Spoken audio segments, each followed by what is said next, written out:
Alright, we're gonna do a live on a special plugin. So I'm going to do a quick check, make sure that everything is online, and looks like we are about to be online in any moment. Right.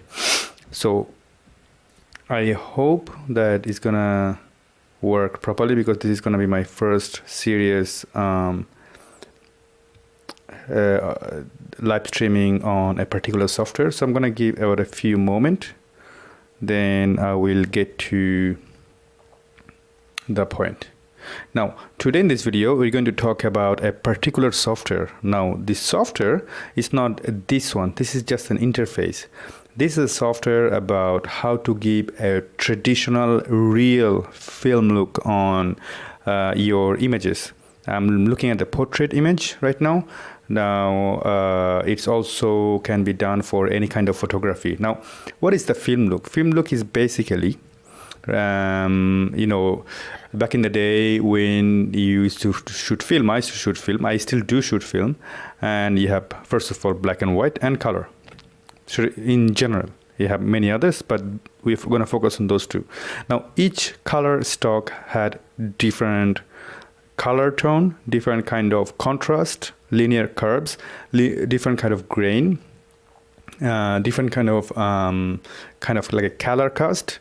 And today in digital modern era, it's kind of difficult to, you know, replicate those, even though we have many presets available. But it's not just about the presets, because the film look is not just the color, it's the grain, halation, and bloom. Now we're going to go through that particular software first. Now we looking at this image in my software called SilkyPix Developer Studio Pro. Now the idea is that when you have this image, you need to have this image as neutral as possible. Now when I say neutral, first of all, if you had Lightroom, you should go to the linear curve, and then make sure that your black and your white are not clipping. You do have enough room in the dark and the bright side. So what I'm going to do, I'm going to go to the curve first. I know that I'm not telling you the name of the software yet. I'm going to show you straight away. So what I did, if you look at my histogram, my left and my right, they're not clipping at all, and it has a nice mid-tone. Right, so we have a base image, correct? Now what I'm going to do as well, going to crop a little bit. So I'm going to do a little bit of crop, make it like a nice and square, and done. Now we're going to talk about the software. The name of the software is called Dehancer. Now Dehancer is a plugin for video and photos. When I say video, particularly Davinci Resolve at the very beginning, and then you also have that available now in, I think, a Premiere Pro and Effects, but I have to check it. But I definitely do use it for my Davinci Resolve. Now this one particularly dedicated for Lightroom as a Lightroom plugin, but you do have Photoshop as a Photoshop available, and Photoshop plugin available, and Affinity Photo as a Affinity Photo plugin. Now I'm looking at the Lightroom plugin. Even though you saw I did not use Lightroom, I actually did use a different software, but it's possible as long as your software allow you to run a third-party software. So we are in it. Now about the interface. Interface looks exactly same along the all different variety of the plugins, which is a good thing. So you don't need to learn in you know, different type of sliders for exact same software, right? Now the Dehancer, short answer of Dehancer is basically a plugin dedicated to give you a true old school different kind of film stock. Now if you look at the left hand side, I'm going to show you exactly what I'm talking about. So you do have the enormous amount of film stock available from Adox to Avca, to Cinestill, Kodak, Fuji, you name it, Ilford, Rolei, you know, it's a huge list. Now of course, as you can, again, I'm repeating it, you might say that those type of presets are today available. Like you can actually create it and you can actually put it on the on your image. And I said that it's not just about the look. It's one of the many things about the film look. It's the grain, it's the highlight to shadow fall off, like a roll off. It's also about the contrast. It's also about the color. It's also about the halation in the highlight area. It's all of it. So this software tend to give you all of it in photo and the video. Now we're looking at the photo department. Now in the left hand side, when you click it, good thing is that you do have a preview available.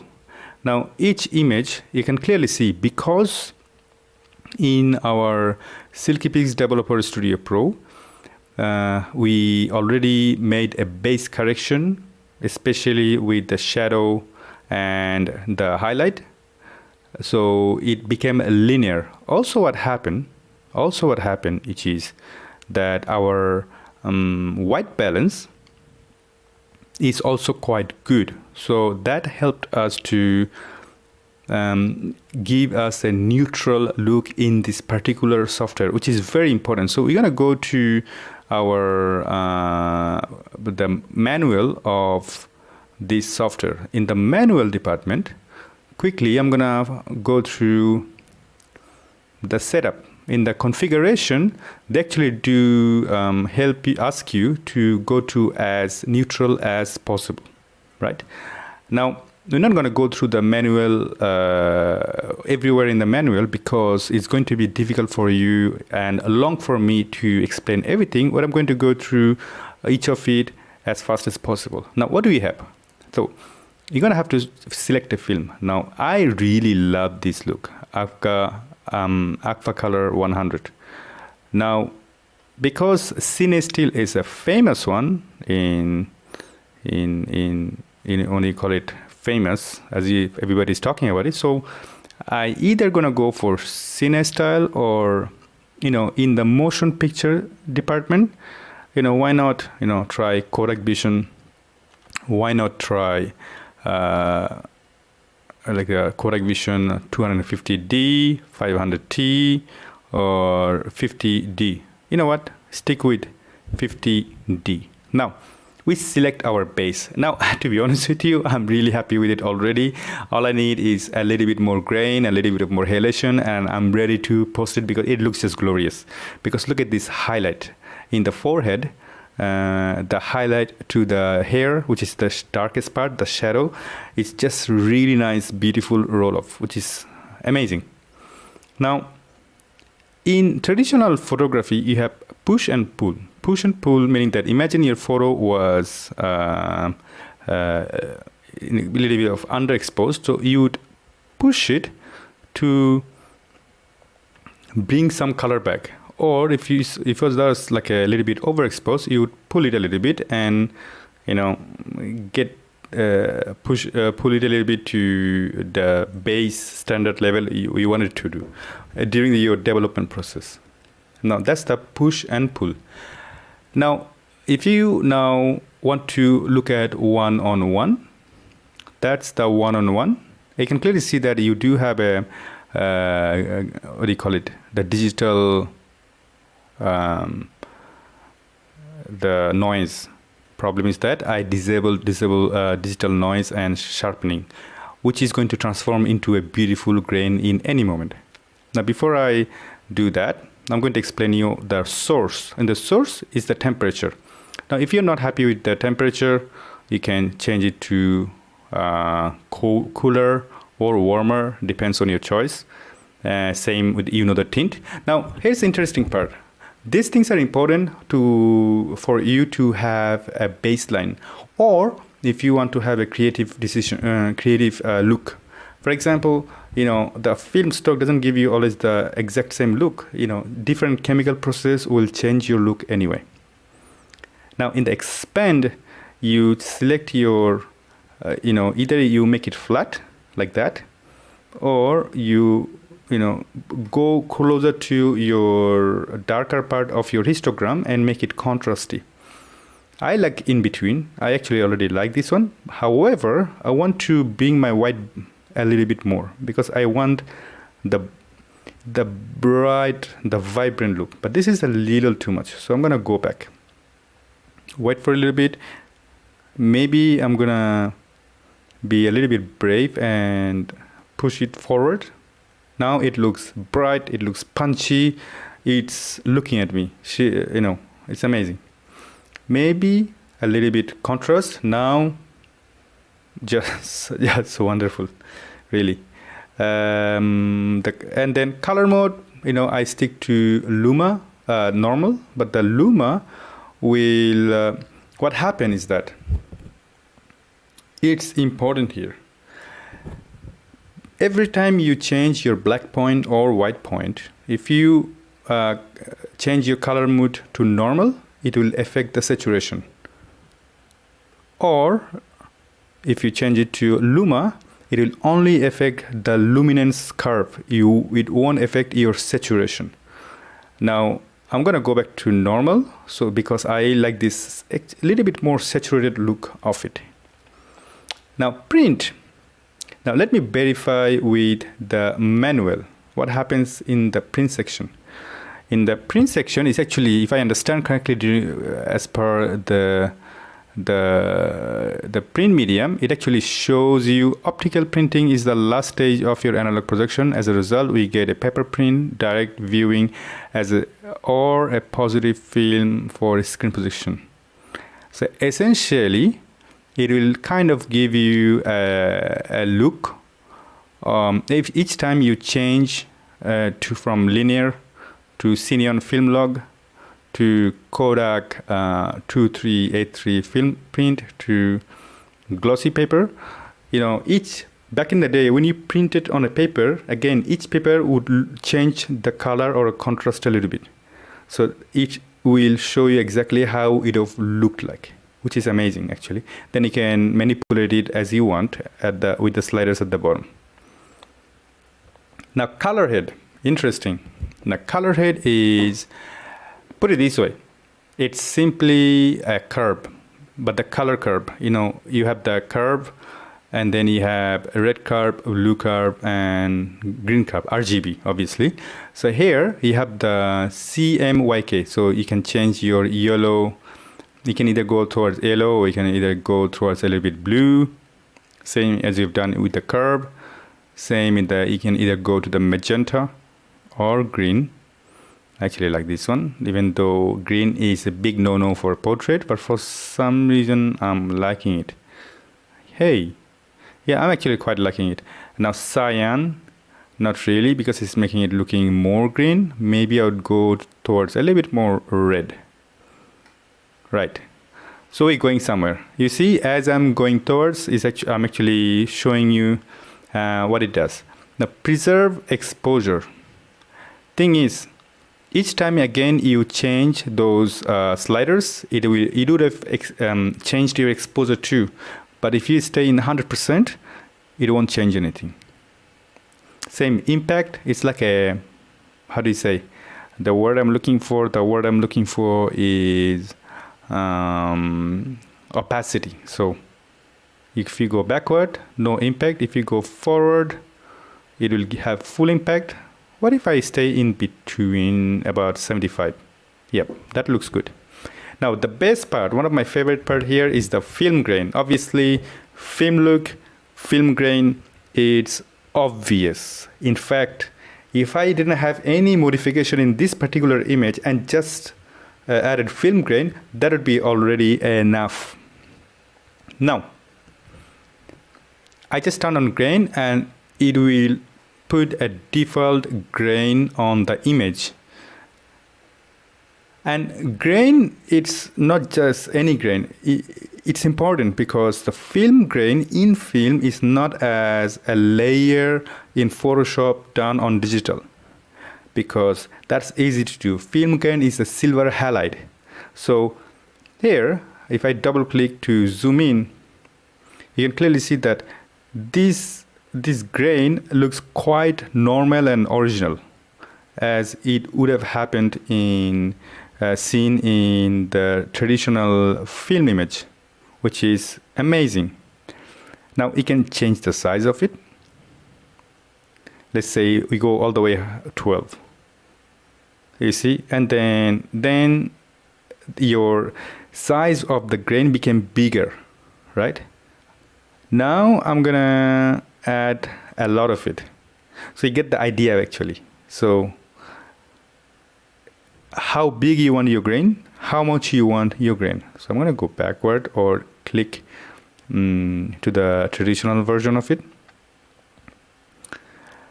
Right, so you understood then is the resolution. What happens to the resolution? I'm gonna zoom in. I will go all the way to 100. So it will add a high quality traditional film grain. It will or it will reduce, you can reduce the resolution of your grain if you want to. I would like to keep it to 50%. Then shadow, midtone, highlight, it's all about how much grain you want in each department, each shadow area, midtone area and highlight area of your image. Now color. If you go all the way to 100, that will be a little bit of colorful grain. If you go all the way backward, it will take away all the color from your grain. Now, me, again, I'm going to stick to the normal version of it. Then film type, it will add the negative version of the film type or the slide version of the film type. And the mode, digital or analog. So the analog is the analog grain. The digital, according to the manual, I'm gonna go to the grain.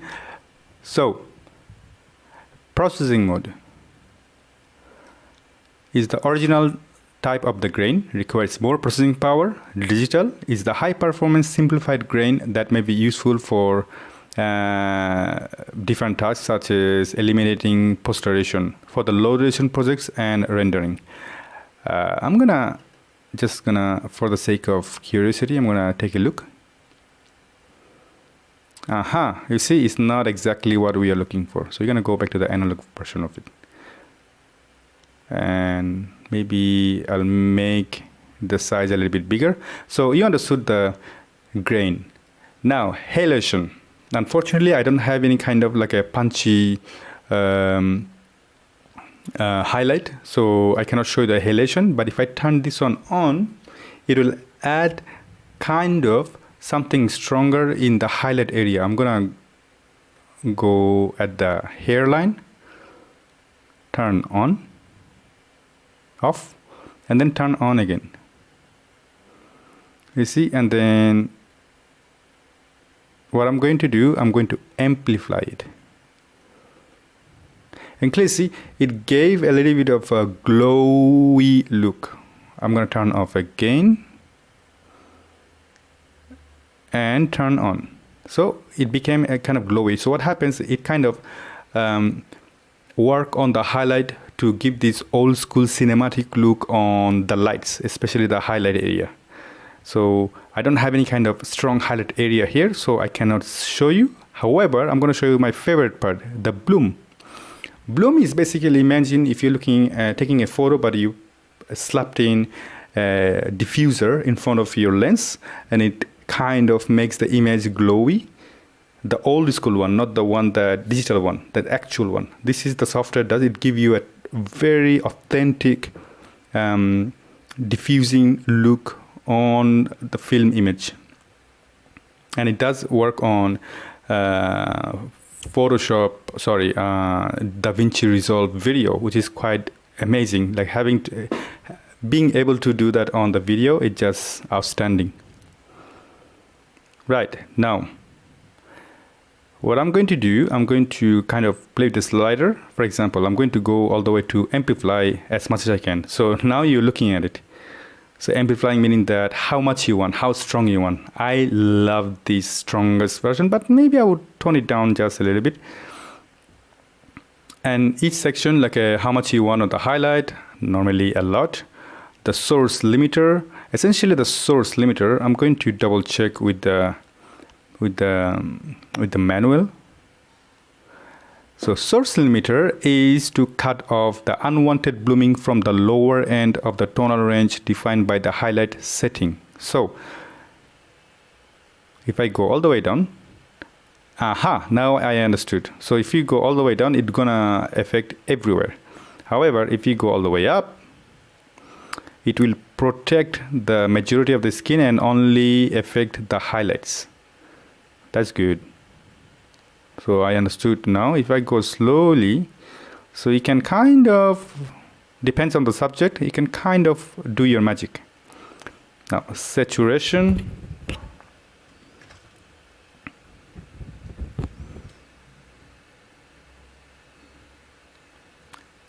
Naturally bloom inherits hue and saturation of the light source. This setting makes it possible to desaturate effect of your taste. So if I go all the way down, yeah, that's right. So highlight, the color of the highlight will affect everywhere. But if I go all the way up, the halation will be desaturated. Now, diffusion, if I go all the way down, again, is affecting almost everywhere. If I go all the way up, it kind of becoming nice and mellow all over the image, which is amazing. And now impact is the opacity. So if I go all the way down, nothing. If I go all the way up, it's affecting 100%. Now, as you can understand, first of all, to kind of summarize this software, first of all, this software will give you a variety of film stock, which is, to be honest with you, it's a dream of film photographers. And then it will give you all the traditional look of film photography, especially grain and the soft bloomy look. And it will help you to change the color, especially when it comes to temperature, the tint, the curve change, etc., etc. And it does it really well and exceptionally fast with Photoshop, with Lightroom, with Affinity Photo, with with the Davinci Resolve, and recently I think with the Adobe After Effects. So I highly recommend you to go try it out. This video, if you're missing it, it will be available separately on my YouTube channel.